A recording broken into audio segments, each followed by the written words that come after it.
સુરતથી સધન Gujarat chamber of commerce and industry દ્વારા આગામી 20, 21 અને 22 ડિસેમ્બર 2024 દરમિયાન સવારે 11 થી રાત્રે 8 કલાક સુધી પંડિત દીનદયાળ ઉપાધ્યાય ઇન્ડોર સ્ટેડિયમ અથવા લાયન્સ સુરત ખાતે Sparkle International Gems and Jewellery Exhibition 2024નું આયોજન કરવામાં આવ્યું છે। આ વખતે ચેમ્બરના સ્પાર્કલ એક્ઝિબિશનનું ઉદ્ઘાટન લોકપ્રિય ફિલ્મ અભિનેત્રી ઈશા દેઓલના હસ્તે કરવામાં આવશે।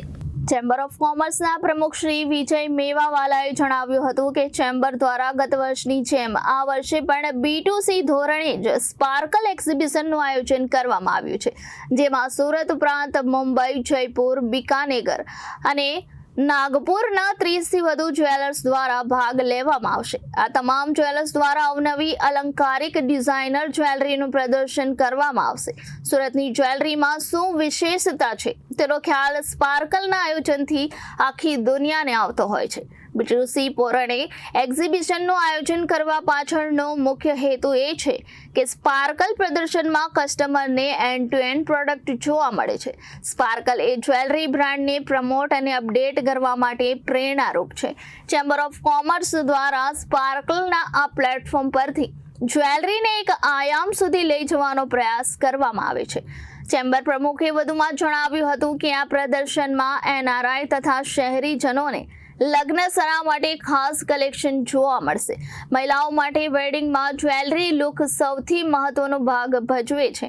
વેડિંગમાં આઉટફિટ સાથે જ્વેલરી સિલેક્શન માટે મહિલાઓ ઘણો રિસર્ચ કરે છે, આથી મહિલાઓનું પણ આ રિસર્ચ સ્પાર્કલ પ્રદર્શનમાં એક જ સ્થળે પૂરું થશે, કારણ કે જ્વેલર્સ દ્વારા બ્રાન્ડેડ બ્રાઇડલ વેડિંગ કલેક્શનનું અહીં પ્રદર્શન કરાશે।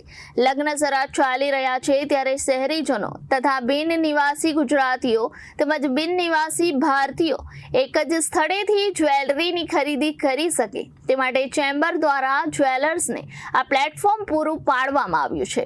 વિજય મેવાલા પ્રમુખ સદન Gujarat chamber of commerce and industries દર વર્ષની જેમ આ વર્ષે બી અમે સ્પાર્કલનું એક આયોજન કરવા જઈ રહ્યા છીએ। 2008થી સતત ચાલુ રહેલું સ્પાર્કલ અવિરત એટલા જ ઉત્સાહમાં અને જુસ્સાથી લોકોના સાથ અને સપોર્ટથી અમે કરી રહ્યા છીએ। તારીખ 20, 21 અને 22 ડિસેમ્બર 2024 દરમિયાન ઇન્ડોર સ્ટેડિયમ ખાતે સવારે 11 થી રાત્રે 8 વાગ્યા સુધી આ એક્ઝિબિશનનું આયોજન કરવામાં આવ્યું છે। એમાં વિવિધ પ્રકારની જ્વેલરીઓ, વિવિધ પ્રકારની ડિઝાઇન, આજની નવી ડિઝાઇનોની જ્વેલરીઓ પણ મૂકવામાં આવી રહી છે। અને ખાસ આકર્ષણનું કારણ એ છે કે મોદીજીની પ્રતિમાનું એક ત્યાં આગળ એક્ઝિબિટ કરવામાં આવી રહ્યા છે। ત્યાં જ્વેલર કોણ છે? બિસનદયાળ જ્વેલર દ્વારા મોદીજીની પ્રતિમાનું પણ ત્યાં ડિસ્પ્લે કરવામાં આવી રહ્યું છે। અને બીજું એક આકર્ષણ એવું છે કે આ એક્ઝિબિશનમાં અમે દર કલાકે એક લકી ડ્રો કરવાના છે, ને તેમાં વિજેતાને ચાંદીનો સિક્કો 3 દિવસ દરમિયાન દર કલાકે વિજેતાને ચાંદીનો સિક્કો આપવામાં આવશે। એટલે લગભગ 125 થી 150 સિક્કાનું પણ એમાં વિતરણ થશે એવી અમારી ગણતરી છે। માટે આ એક્ઝિબિશનમાં આપ સર્વેને પધારવા અને સુરતની જાહેર જનતાને પધારવા હું હાર્દિક નિમંત્રણ આપું છું। સુરત બહારના બી ઘણા અહીંયા વિઝિટર્સો છે, સમગ્ર દક્ષિણ ગુજરાતના વિઝિટર્સો પણ અહીં આવવાના છે।